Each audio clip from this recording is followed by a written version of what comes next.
원래 1월 28일 날 우리 송산 기쁨의 동산교회가 이곳 송산 그린시티에 우리 옆에 빵이죠. 103호에 첫 예배를 드렸습니다. 벌써 10개월이 지나고 약 횟수로 11개월째 되죠. 그 첫 예배가 참 감격스러웠습니다. 그리고 또 우리 송산 기쁨의 동산교회에서 하는 모든 것이 처음 드려지는 것이죠. 오늘 이 추수감사 예배도 첫 추수감사 예배인 것입니다. 그래서 저는 너무 감격스러워요. 여러분 또 감격스러운 것 같은데 마음의 표현은 안 하시는 줄로 믿습니다. 우리가 처음 드리는 것은 되게 감동이 있습니다. 어떤 첫사랑 기억이 나십니까? 또 첫 직장 또는 첫 월급 그리고 첫 아기, 첫 돌 그리고 첫 번째 내 집 마련 뭐 이런 어떤 첫 번째 하는 것들은 참으로 의미가 있고 감격스러운 것 같아요. 교회도 그런 것 같습니다. 첫 모임, 또 첫 예배, 첫 등록, 여기 또 처음으로 이렇게 등록하시고 또 우리 장로님 또 우리 첫 멤버 되시잖아요. 그리고 이렇게 또 첫 예배, 또 첫 추수 감사주일, 또 첫 성례, 첫 주일 학교 이게 늘 이렇게 하면서 너무나 감격스러운 마음이 듭니다. 그런데 우리가 이것이 사실은 처음이 아니죠. 물론 처음이신 분도 있는데 보통 이때까지 계속 해온 그런 예배고 또 그런 어떤 사역이었습니다. 그런데 이렇게 개척하고 나서 새로운 마음으로 이렇게 하나님 앞에 나가니까 이 새로운 마음으로 주시는 그 첫 열매, 첫 결과가 너무나 감격스럽게 다가오는 것입니다. 오늘 이 사도 바울도 그런 마음으로 이렇게 새로운 마음으로 이 자기의 상황을 보기 시작했는데 새로운 마음으로 보기 시작하니까 뭔가 하나 보이는 게 있었어요. 그게 뭐냐 하면 유대인이었습니다. 자기도 유대인이었잖아요. 그런데 그 유대인의 구원이 보였던 것입니다. 나와 함께 있는 이 동족 이스라엘이 구원을 받아야 되는데 이스라엘이 구원을 얻어야 되는데 라는 그러한 어떤 마음이 이 사도 바울에게 막 사무치듯이 다가온 것입니다. 어떻게 하면 이들에게 구원을 이루게 될까? 그런 마음이 오늘 이 로마서 9장에서 10장에서 계속해서 흘러가고 있습니다. 오늘 10장 1절에 보면 형제들아 내 마음에 원하는 바와 하나님께 구하는 바는 이스라엘을 위함이니 곧 그들로 구원을 받게 함이라. 내 마음에 원하는 바가 뭐라고요? 이스라엘에게 있는데 이스라엘에게 구원이 임하는 것 이것이 나에게 가장 원하는 바고 또 기도하는 바고 사모하는 바다 그렇게 말하고 있습니다. 그런데 유대인들도 구원을 받아야 되는데 그 구원을 받는 비결이 무엇일까요? 그들에게는 율법이 있었어요. 그 율법을 지키면 구원을 받을 수 있을까요? 그들은 정말 열심히 기도했어요. 그리고 금식도 했어요. 헌금도 하고 전도도 하고 예배도 정말 열심히 드렸습니다. 그런 그 열심히 드렸던 그 예배 그 어떤 그 모든 것들을 유대인들이 드렸던 것들을 하나님께서 기뻐 받으셨을까? 오늘 말씀에는 그렇지 않다라고 말합니다. 이들이 구원을 받지 못했다. 그렇게 말하거든요. 자, 이것이 무엇 때문일까? 이 사도 바울은 이들의 구원을 간절히 바라는데 이 구원의 비결을 어떻게 우리에게 말해줄까? 오늘 그것이 설교의 포인트입니다. 제가 유대인들 두 분을 좀 소개하겠습니다. 이게 복음밴드에 나오는 이야기예요. 여러분, 저와 여러분들이 복음밴드 성경 공부를 하면 이 이야기가 나옵니다. 어떤 바리새인이 기도하러 왔어요. 바리새인은 유대인 중에 한 분파입니다. 종교 생활을 열심히 하는 그런 분파를 바리새인이라고 합니다. 저는 매일 서서 기도하였고 한 주에 2번씩 금식하였고 정확하게 10분의 1을 떼서 하나님 앞에 헌금하였습니다. 안식일도 정말 정확하게 잘 지키고 예배 드렸습니다. 그리고 토색하지 않았고 불의하지 않았고 간음하지 않았고 거짓말하지 않았습니다. 이 모든 것을 지키게 하신 것을 감사드립니다. 이렇게 기도했어요. 여러분, 이 기도에 나쁜 것이 없죠. 그리고 우리가 이렇게 기도해야 될 법한 그런 어떤 내용을 가지고 기도를 하였습니다. 그런데 옆에 세리라는 사람이 와서 기도를 했습니다. 세리는 이게 세금을 받는 사람을 세리라고 해요. 그 당시에 로마의 치정 앞에 있었기 때문에 이스라엘 사람들이 내는 세금을 로마로 다 가져갔어요.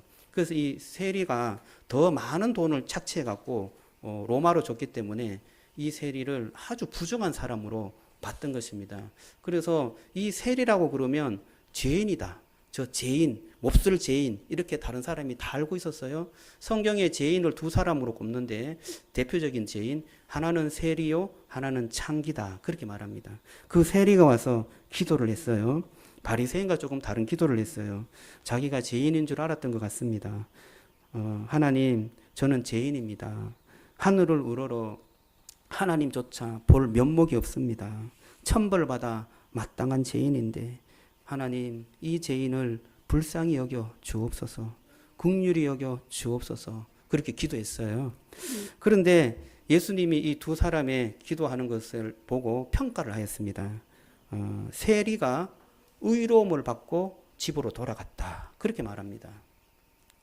조금 의아하지 않습니까? 바리새인이 한 기도의 내용이 그렇게 틀리지 않고 되게 정말 최선을 다해서 열심히 살았던 그러한 기도를 가지고 하나님 앞에 나아갔는데 칭찬 한마디 하지 않고 그렇게 죄를 짓고 타락한 인생을 산 그 세리가 기도한 그 기도를 하나님 예수님께서는 의롭다 하면서 의롭다함을 받았다라고 하면서 집으로 돌려보낸 것입니다. 또 대표적인 유대인 중에 한 사람 부자 간원이 찾아왔습니다. 이 부자는 당시에 굉장히 존경받는 사람이었어요. 하나님의 축복을 받아서 부자가 되었다. 그렇게 많은 사람들이 믿었습니다. 그리고 그 부자들도 그러한 어떤 삶을 잘 살아갔던 사람들 중에 한 사람이었어요. 예수님께 찾아와서 선한 선생님이여, 내가 무엇을 하여야 영생을 얻겠습니까? 이렇게 물었어요. 무엇을 하여야 영생이라는 것은 영원한 삶이잖아요. 어떻게 하면 천국에 가겠습니까? 구원을 얻겠습니까? 이렇게 물은 거예요. 그러니까 예수님이 이렇게 말했어요. 부모를 공경하고 살인하지 말고 간음하지 말고 도둑질하지 말고 거짓 증거하지 말고 이웃의 것을 탐하지 말라. 이 명령을 다 지켰느냐? 그렇게 물었어요. 이것은 십계명이잖아요. 십계명 5계명부터 10계명까지 있는데 그것을 다 지켰느냐? 이렇게 물었어요. 이 부자 간원은 이렇게 대답했어요. 이 계명은 제가 어릴 때부터 다 지켰습니다. 이 유대인들은요, 어릴 때부터 그 계명을 아주 조목조목 다 기록을 하고 그것을 배우고 공부하고 학습하고 실천하는 것을 계속 반복했어요. 그래서 이 계명을 어릴 때부터 다 지켜왔습니다. 그렇게 당당하게 대답한 것입니다. 그런데 예수님은 그 다 지킨 청년을 칭찬하지 않았고 이렇게 말했어요. 네가 한 가지 부족한 것이 있다. 부족한 것이 뭐냐? 내가 가진 것을 다 팔아서 가난한 사람에게 주고 너는 나를 쫓으라. 그렇게 말했습니다. 예수님 너무 하신 거 아닌가? 그렇게 다 지켰는데도 가진 것을 다 팔으라고 하니까 이거 참 너무한 거 아닌가? 이렇게 생각할 수도 있습니다.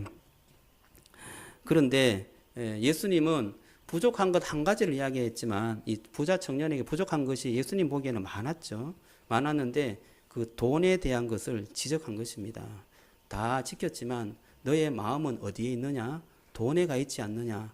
돈을 버리고 나를 쫓으면 네가 돈의 마음을 가지지 않고 나에게 마음을 두고 있다는 것을 인정해 줄게. 그렇게 말하는 것입니다. 그런데 그 돈을 버리지 못하고 돌아간 것입니다.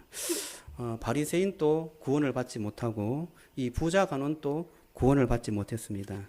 이 바리새인과 부자 간원의 특징이 무엇이냐? 정말 열심히 신앙생활을 했다는 것입니다. 종교생활도 열심히 했다는 것입니다. 우리가 종교생활을 신앙생활을 할 만큼의 그보다 더 이상의 그러한 열심을 가지고 했다는 것입니다. 그런데 예수님께서는 그것을 인정하지 않고 구원받지 못할 믿음이다라고 평가한 것입니다. 자, 여기에 우리의 좀 딜레마가 있습니다. 그러면 우리가 신앙생활을 어떻게 해야 되느냐? 우리가 교회에 나오고 또 기도하고 이런 것들은 하나님께서 내게 축복을 주기 위해서, 축복을 받기 위해서 그렇게 했는데, 그렇다면 이것을 다 하나님께서 원하지 않는 것인가? 이렇게 생각할 수 있습니다. 조금 더 말씀을 들어보면 이해가 되실 것입니다. 유대인들도 하나님을 믿었나요? 믿지 않았나요? 어떻습니까? 믿었죠. 유대인들이 하나님을 믿었습니다. 이들도 마음으로 믿었죠. 마음으로 믿었습니다. 그렇기 때문에 그런 삶을 용기 있게 헌신해서 살았던 거 아니에요? 그런데 하나님께서는 그 마음의 방향이 어디냐? 이것을 다시 묻고 있습니다. 하나님을 향한 것이냐? 아니면 너를 향한 것이냐? 이것을 묻고 있는 것입니다. 방향이 틀리면 이것은 믿음이 아니다. 믿음은 강도가 아니라 방향이라는 것을 말해주고 있습니다. 무엇을 믿느냐? 네가 너의 자신을 믿느냐? 아니면 진정한 하나님, 예수 그리스도 그분을 믿느냐? 이것을 계속해서 저울질하고 말씀해 주고 있는 것입니다. 우리 유대인들은 아니에요. 방향은 하나님께 맞춰져 있어요. 그리고 우리는 그 방향을 향하여서 흔들리지 않으려고 열심히 최선을 다해서 정말 우리의 모든 것을 다 바쳐서 그 방향에 흔들리지 않도록 가려고 했던 것입니다. 그렇게 말할 수 있어요. 그런데 예수님은 그렇게 열심히 방향을 잡고 갔던 그 열심을 방향이 틀렸다라고 말해요. 그 열심은 하나님께서 원하시는 열심이 아니었다. 그렇게 말하는 것입니다. 이게 지금 우리에게는 굉장히 혼란스럽게 다가오는 것이죠. 방향을 제대로 잘 잡으면 그렇게 너희를 위해서 열심히 하는 그 열심을 그렇게 하지 않아도 하나님께서 주신 그 주인 되신 그 하나님의 은혜와 능력으로 우리가 그렇게 살 수 있다라고 그렇게 말하는 것입니다. 자, 오늘 조금 아직까지는 이해가 안 되는데 제가 이해가 안 돼요라고 이렇게 여러분들이 말씀하시는 것 같아요. 말씀을 조금 더 볼게요. 2절 말씀 보겠습니다. 2절. 자, 2절, 10장 2절 한번 볼게요. 자, 시작. 내가 증언하노니 그들이 하나님께 열심히 있으나 올바른 지식을 따른 것이 아니니라.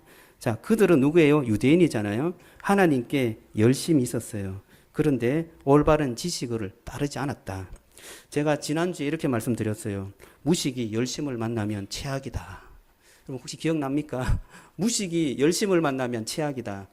어떤 그 목사님이 청소년 선생님들에게 강의했던 내용인데, 청소년을 전혀 모르는 선생님이 열심히 특출해요. 청소년을 알려고도 하지 않고 공부도 안 해. 그러면서 청소년에 대해서 열심을 가지고 선생님 사역을 하는 거예요. 아이들은 그 선생님만 뜨면 피해 다녀. 그게 뭐예요? 무식이 열심을 만나면 최악이다. 그렇게 그 목사님이 말씀하신 거예요. 우리의 신앙생활이 그런 거예요. 무식이 열심을 만나면 우리의 신앙생활이 어떻게 된다고요? 최악이 되는 것입니다. 오늘 유대인이 그런 상황이에요. 내가 증언한 그들이 하나님께 열심히 있으나 올바른 지식이 따른 것이 아니니까 뭐예요? 지금 유대인 상황이 최악이 된 것입니다. 조금 더 보면 3절에 보면 그것이 분명하게 나타나는데 같이 한번 읽어보겠습니다. 자, 시작. 하나님의 의를 모르고 자기 의를 세우려고 힘써 하나님의 의에 복종하지 아니하였느니라. 여기에 보면 힘을 썼다고 하죠. 힘써 한 것이 무엇이에요? 이들이 힘써서 한 것은 뭐예요? 자기의 의를 세우려고 했죠. 자기의 의를 힘써서 세우고 힘써서 하나님의 의에 복종하지 않으려고 했습니다. 자, 하나님의 의와 자기의 의가 대비되어서 나오죠.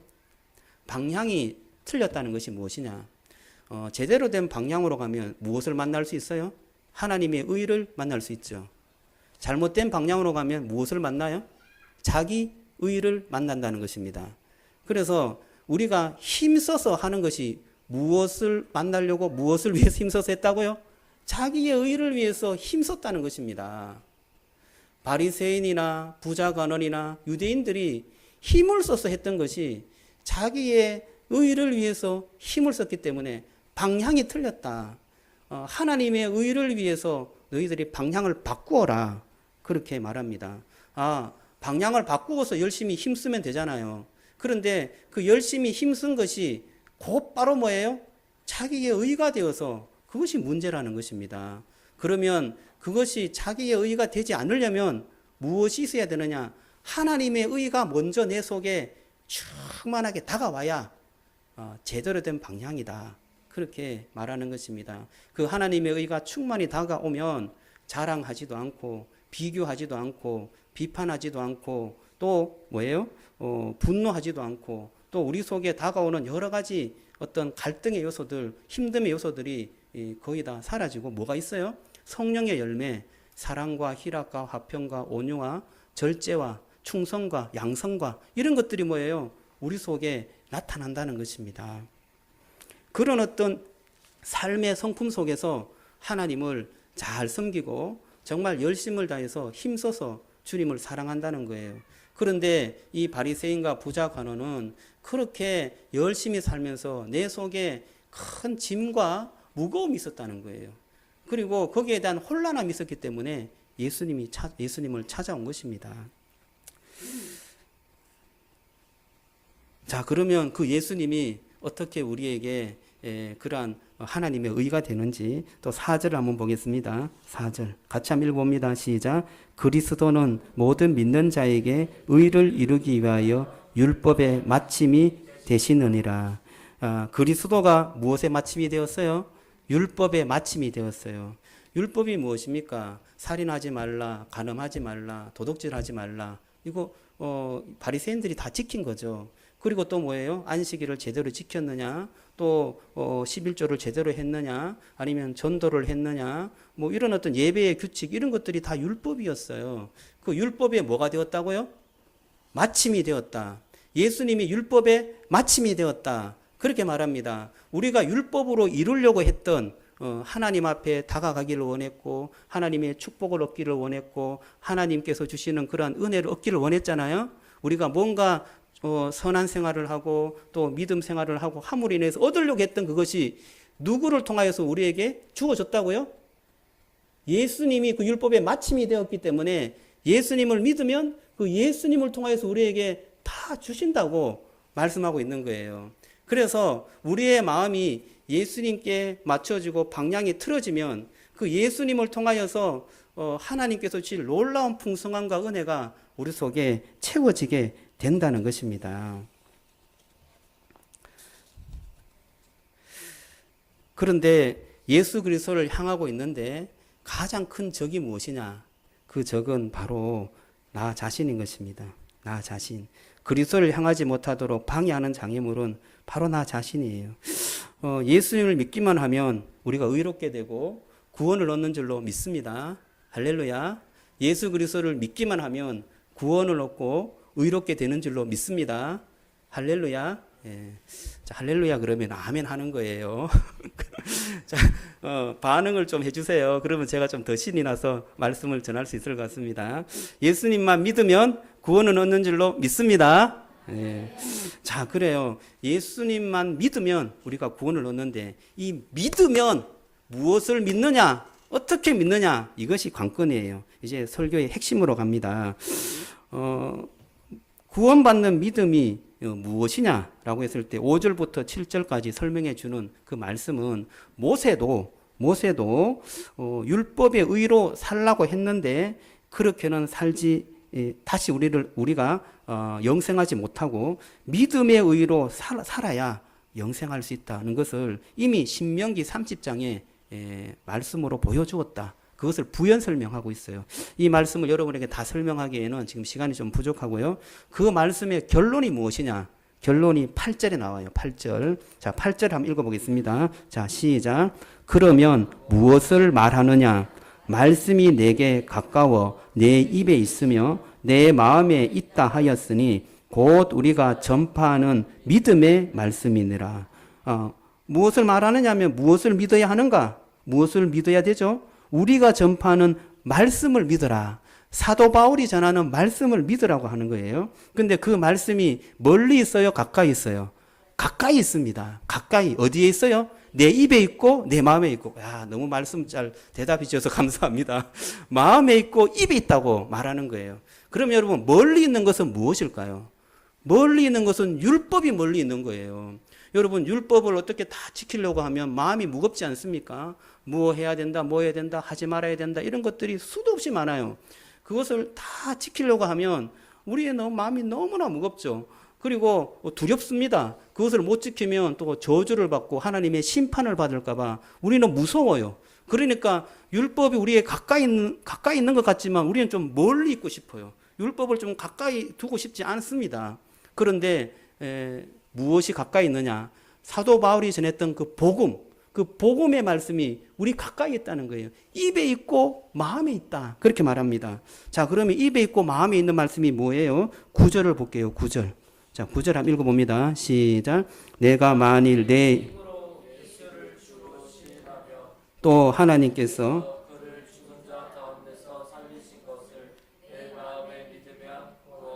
받으리라. 자, 여기에 말씀에 구원받는 비결을 두 가지로 말하는데, 첫 번째는 예수를 주로 시인하라. 그렇게 말합니다. 예수님을 주로 시인하는 것은 입으로 하는 거죠. 입으로 하는데 이게 가깝게 있어요. 예수님을 주로 시인하면 예수님을 믿습니다 하면 되는 거죠. 그런데 그걸로 간단하지 않습니다. 여기에 말하는 주라는 것은 주인이란 뜻인데 우리 지금 상황하고 그 당시의 상황하고 조금 달라요. 주라는 단어가 그때 헬라 말로는 퀴리오스예요. 퀴리오스는 어떨 때 사용하느냐? 로마 황제를 칭할 때 퀴리오스라고 해요. 로마 황제 통치자, 그분이 바로 우리의 주인입니다 라고 할 때 퀴리오스라고 써요. 히브리 말로는 이 주라는 단어가 아도나이예요. 아도나이는 언제 쓰느냐? 여호와 하나님이라는 이름을 부를 때 여호와라고 못 부르고, 왜냐하면 거룩하기 때문에 아도나이라고 불렀어요. 그래서 이 주라는 단어는 여호와 하나님을 칭할 때 그러니까 함부로 칭하지 못하기 때문에 주님이라고 불렀고요. 또 주님이라고 부르는 헬라 사람들은 로마 황제, 이 세상을 통치하는 통치자가 나의 주님입니다 라고 할 때 주라고 불렀어요. 그런데 예수님이 뭐라고요? 나의 주님입니다 라고 고백하는 거예요. 그것은 예수님이 나의 하나님이요 나의 통치자입니다 라는 고백인 것입니다. 우리의 그냥 예수님이 나의 주인이에요, 그냥 간단하게 말할 게 아니었어요. 그 당시에 주님이 바뀌면 목숨이 왔다 갔다 했습니다. 그런데 통치자이신 그분이 나의 주님이십니다. 그리고 나의 하나님은 바로 예수님이십니다 라고 고백하는 그 고백을 두고 사도 바울은 입으로 그렇게 고백하면 너희가 구원을 받을 것이다. 여러분, 예수님은 나의 하나님, 나의 주님이신 줄로 믿습니다. 우리 한번 고백해 볼까요? 예수님은 나의 하나님, 나의 주님이십니다. 네, 감사합니다. 저와 여러분들이 이 고백이 내 마음속에서 입속에서 정말 충만하게 또 고백되어지는 그런 은혜가 있기를 주님의 이름으로 축원합니다. 두 번째는 무엇이냐? 하나님께서 그를 죽은 자 가운데서 살리신 것을 내 마음으로 믿어라. 이 마음으로 믿으라라는 것인데 예수님의 사역을 믿으라는 거예요. 예수님이 이 세상에 오셔서 무엇을 하셨어요? 십자가에서 죽으셨죠. 이 내용은 다 아시죠? 십자가에서 죽으셨다가 어떻게 해요? 부활하셨어요. 살아나셨어요. 십자가에서 죽었다가 살아난 것을 어떻게 해요? 믿으라고. 마음으로 믿으라고. 그렇게 말하는 것입니다. 죽은 자가 살아난 것을 믿어야 되는데 예수님이 죽었다가 살아났기 때문에 우리도 죽을 수 있지만 죽었다가 살아날 것이다. 그것을 뭐예요? 믿는 자는 구원을 얻을 것이다. 이것이 여러분 좀 멀리 있습니까? 우리의 입과 마음에 가까이 있다는 거예요. 우리는 보통 또 조금 오해하는 것이 있는데요. 입으로 시인하고 마음으로 믿어라고 하는데 이것을 따로 생각할 때가 있어요. 우리 10절을 한번 볼까요? 10절. 자, 시작. 사람이 마음으로 믿어 의에 이르고 입으로 시인하여 구원에 이르느니라. 그래서 마음으로 먼저 믿고 입으로 시인해서 영접하면 구원을 얻는다 이렇게 생각할 수 있습니다. 그런데 히브리 문장에는 대꾸법이라는 게 있어요. 문장이 비슷한 문장이 두 번 이렇게 같이 나와요. 그것은 같은 뜻을 말하기 위해서 강조하기 위해서 하는 거예요. 오늘 이 말씀은 마음으로 믿고 의에 이르고 입으로 시인해서 구원에 이른다. 이 말은 같은 말이에요. 그래서 우리의 마음과 입이 동일하게 확신이 되고 또 믿음이 되어서 내 마음으로 믿는 것이 입으로 나타난다. 이것을 말하는 것입니다. 예수님께서 이 마음이라고 했을 때 인간의 마음을 그렇게 선한 것으로 보지 않았어요. 마태복음 우리 15장 18절을 한번 볼까요? 우리 띄워줄 수 있을까요? 마태복음 15장 18절요. 자, 예수님께서 인간의 마음을 어떻게 봤느냐? 입과 마음을 표현할 때 이렇게 표현해 주셨어요. 마태복음 떴어요? 네. 11장 28절이 아니고요. 마태복음 15장 18절인데. 우리 지금 성경을 한번 있으면 참 찾아보시면 좋겠어요. 마태복음 15장 18절. 없는 분들은 제가 불러드릴게요. 마태복음 15장 18절인데 제가 읽어드리겠습니다. 입으로 나오는 것들은 마음에서 나오니 이것이야말로 사람을 더럽게 하느니라. 마음에서 나오는 것은 악한 생각과 살인과 간음과 음란과 도둑질과 거짓 증언과 비방이니 이런 것들이 사람을 더럽게 하는 것이요 씻지 않는 손으로 먹는 것은 사람을 더럽게 하지 못하느니라. 예수님이 그렇게 말씀하셨어요. 우리의 입에서 나오는 것 또 마음에서 나오는 것 같이 이야기하죠. 입과 마음이 같은 거예요. 그래서 그 나오는 것이 어떻게 한다고요? 사람을 더럽게 한다. 너희를 더럽게 한다.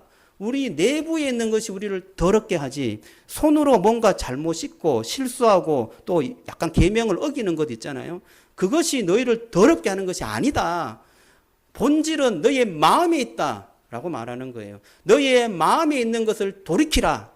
그러면 구원을 얻을 것이다. 그게 구원받는 비결의 핵심인 것입니다. 제가 이렇게 설교하고 조금 마음이 좀 불편한 게 있었어요. 그러면 목사님, 우리가 행하는 그러한 선한 행위, 종교에 대한 어떤 삶은, 신앙의 삶은 아무것도 아닌 건가요? 그렇게 좀 물을 수가 있어요. 우리의 마음에 주님이 통치자로 다가오시면 주께서 말씀하시고 다스리고 또 행하시는 것들이 내 속에 감사함으로 순종하게 될 줄로 믿습니다. 주님께서 나를 통치하기 때문에. 주님께서 통치하는 게 뭐예요? 예수님께서 나를 다스리고 나와 함께 계시고 주님께서 주시는 그 은혜로 나를 인도하시는데 그 인도함을 따라서 내가 감사함으로 가는 것입니다. 그 감사와 또 거기에 대한 순종은 나 자신의 의로움으로 나타나는 것이 아니라 사랑과 희락과 화평의 그런 성령의 놀라운 은혜와 열매로 우리 속에서 나타나는 것입니다. 그래서 유대인이나 예수님이나 말씀하는 행동은 비슷해요. 바리새인이 하는 행동, 예수님께서 우리 믿는 사람에게도 똑같이 말씀하십니다. 선하게 살아야 된다. 거짓말 하지 마라. 또는 원수를 사랑하라. 이런 말씀을 예수님께서 똑같이 하세요. 그런데 무엇이 다르느냐? 너의 마음이 어디를 향하고 있느냐?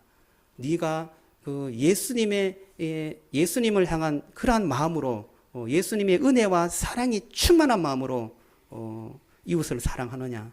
아니면 그 사랑이 나를 조금 더 높이고 내가 이것을 이렇게 했습니다라는 것으로 자랑하고 또 비교하고 또 그것을로 인하여서 너를 드러내려고 하는 거냐? 내 마음이 어디에 있느냐? 나 자신에게 있느냐? 예수님에게 있느냐? 그것을 묻고 있는 것입니다. 예수님에게 마음이 있을 때 우리는 진정한 부유함이 있는 것입니다. 마음에 풍성한 은혜가 있는 것입니다. 마음의 부자가 되는 것입니다. 인생의 부자가 되는 것입니다. 12절을 한번 볼게요. 12절. 자, 12절. 자, 시작. 유대인이나 헬라인이나 차별이 없음이라. 한 분이신 주께서 모든 사람의 주가 되사 그를 부르는 모든 사람에게 부요하시도다. 주님께서 헬라인이나 유대인이나 차별 없이 한 분이신 그 주님이 그 사람의 주가 되어 주시고 그 주가 되시는 모든 사람이 부요하다, 부자가 되고 풍성한 그런 삶을 살아간다. 그렇게 말해주고 있습니다. 여러분, 우리 추수감사주일입니다. 주님께서 우리의 주인 되셔서 우리의 인생을 인도해 주셔서 감사하는 날이 바로 추수감사주일이죠. 여러분, 감사할 제목들이 참 많습니다. 우리의 삶에 여러 가지 환경들 또 주어진 여건들 감사해야 되죠.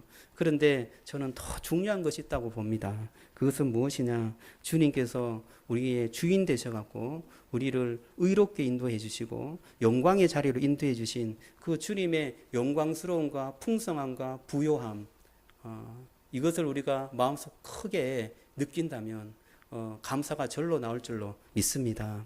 이 감사는 환경과 여건에 따라서 바뀌지 않아요. 내가 조금 힘들고 또 경제적으로 어렵고 자녀가 시험을 못 치고 또 여러 가지 아프고 병들고 이런 어떤 상황에서 감사할 수가 없죠. 상황에 따라 산다면.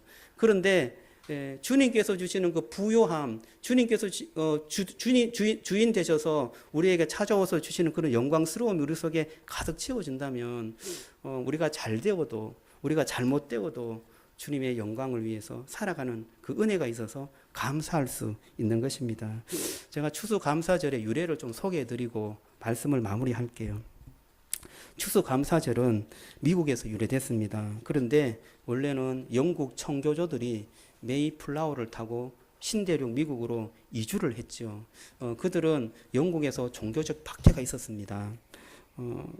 그 메리 여왕이 가톨릭 신자였어요. 그래서 형언할 수 없는 그러한 박해가 영국 개신교도들에게 있었습니다. 그 여왕이 죽고 엘리자베스 1세와 제임스 6세가 다스렸는데 그때도 마찬가지였어요. 그래서 이 청교도들이 두 가지 의견을 가지고 분분했습니다. 계속해서 개혁을 해야 된다. 계속해서 여기에서 이 개신교도의 신앙의 자유를 호소해야 된다. 한쪽은 달랐습니다. 아니야, 여기에는 희망이 없어. 우리는 다른 지역으로 이주해서 종교의 자유를 얻고 싶어. 라는 그런 부류가 있었습니다. 결국에는 종교를 자유를 얻고 싶어 하는 그 부류들이 영국을 떠나서 네덜란드로 가게 되었어요. 그 네덜란드에서 몇 년을 살았습니다. 그런데 거기에서도 마찬가지였어요. 제대로 하나님을 믿지 못했습니다. 그래서 중대한 결단을 했어요. 한 번도 가보지 못했던 그 신대륙으로 우리가 가서 거기에서 하나님을 제대로 믿고 싶다. 그래서 메이플라워라는 그 한 180톤 되는 배를 얻었는데 굉장히 작은 배였어요. 그 배에 탔는 첫 인원은 153명이었습니다. 그 인원이 타기에 참 부족한 배였는데 그 배를 타고 63일간 향해에서 신대륙에 도착한 것입니다. 그런데 신대륙에 도착해서 보니까 약 3분의 1이 다 세상을 떠났습니다. 153명이었던 그 인원이 다 죽고 102명이 배에서 내렸습니다. 9월 달에 출발했기 때문에 신대륙에 도착한 날, 그 달이 11월 중순이었어요. 그러니까 지금 이런 어떤 날씨였습니다. 곧 겨울이 닥칠 그런 날씨였어요. 그러니까 60 며칠간 항해했기 때문에 배에 뭐 먹을 것이 있었겠어요. 그리고 질병으로, 굶주림으로, 또 여러 가지 어떤 헐벗음으로 이들은 너무나 공고했습니다. 결국에는 그 겨울이 지난 후에 또 3분의 1이 죽었습니다. 44명이 죽고 그해 봄이 되었을 때 몇 명이었느냐 58명이 남았어요. 그 중에 노동할 수 있는 사람은 7명이라는 보고가 있습니다. 파종할 씨앗이 없었습니다. 대부분 기아와 폐결핵으로 정말 상황이 너무나 안 좋았습니다. 인디언의 도움을 좀 받았어요. 그래서 인디언의 씨를 얻어갖고 파종해서 농사를 짓게 되었습니다. 가장 먼저 교회를 짓고 마을을 구성하고 질병과 기아와 싸우면서 한 해를 보냈습니다. 그 한 해를 보내고 난 11월 달에 하나님 앞에 감사 예배를 드린 것이 바로 추수감사 예배였습니다. 그런데 두 가지 설이 있습니다. 파종한 것이 열매를 많이 얻어서 감사해서 드렸다. 그런데 더 주목받는 설은 무엇이냐? 파종한 그 모든 농사들이 흉년이나 어떤 땅이 기름지지 못해서 다 죽고 열매를 얻지 못했다. 하지만 지금까지 살려주시고 또 지켜주시고 또 인도해 주신 그 하나님께 예배를 드려야 된다라는 그러한 감사의 마음을 가지고 추수감사 예배를 드렸다. 그런 설이 있습니다. 3년이 지나고 윌리엄 브레포드 목사님이 감사절을 지킬 것을 선포하면서 126편의 말씀을 읽고 두 마디 기도를 하였습니다. 102명 중에 죽은 자들이 이 위대한 미국의 씨앗이 되게 하여 주옵소서. 하나님, 저희들이 죽더라도 감사하는 마음을 주옵소서. 이들이 감사했던 것은 풍성한 과일과 무르익은 그런 곡식, 경제적인 풍요함, 자녀가 잘 되고 건강해서 얻은 그런 축복을 인하여서 감사드렸던 것이 아니었어요. 물론 그렇게 하면 더 큰 감사를 드렸겠죠. 그러나 그들은 그 무엇이 없어도 주님께서 이 신앙을 갖게 하신 것, 하나님께서 우리를 구원하여서 정말 영광스러운 자녀로 삼아주시고 이렇게 인도하여 주신 것, 하나님을 마음껏 섬길 수 있도록 하나님께서 은혜의 길을 열어주신 것, 이것에 대해서 너무나 감사해서 하나님 앞에 감사했던 것입니다. 여러분, 저와 여러분들이 이 추수감사주일에 정말 감사하는 그런 은혜가 있기를 주님의 이름으로 축원합니다. 나를 구원해 주신 은혜, 누구든지 헬라인이나 유대인이나 주님을 부르면 주님께서 구원해 주신다는 이 믿음을 가지고 하나님 앞에 나아갈 때 저와 여러분들이 감사의 제목들이 날마다 끊임없이 일어날 줄로 믿습니다. 여러분, 지금 우리의 삶은 혹시 암울할 수 있어요. 그러나 희망을 가지시길 원합니다. 주님께서 우리를 살리주십니다. 주님께서 우리를 구원하여 주십니다. 주님께서 우리의 구원자 되시고 주인 되어 주시는 것입니다. 그분이 우리의 주인 되었을 때 우리는 부유할 수 있고 또 풍성할 수 있고 은혜가 충만할 수 있는 것입니다. 저는 오늘 말씀을 또 마무리하면서 찬양을 한 곡 부르려고 합니다. 세상 모든 민족이 구원을 얻기까지 쉬지 않으시는 하나님, 주의 심장 가지고 우리 이제 일어나 주 따르게 하소서. 세상 모든 육체가 주의 영광을 보도록 우리를 부르시는 하나님, 주님 손과 발이 되어 세상을 치유하고 주를 섬기게 하옵소서. 물이 바다 덮음같이 여호와의 영광이 이 온 세상에 가득하리라. 여러분, 오늘 들은 말씀 주께서 주인 되어 주시고 주님께서 우리를 이끌어 주시는 그 사랑에 감사하는 그 감사의 마음으로 우리가 찬양을 올려드렸으면 좋겠습니다.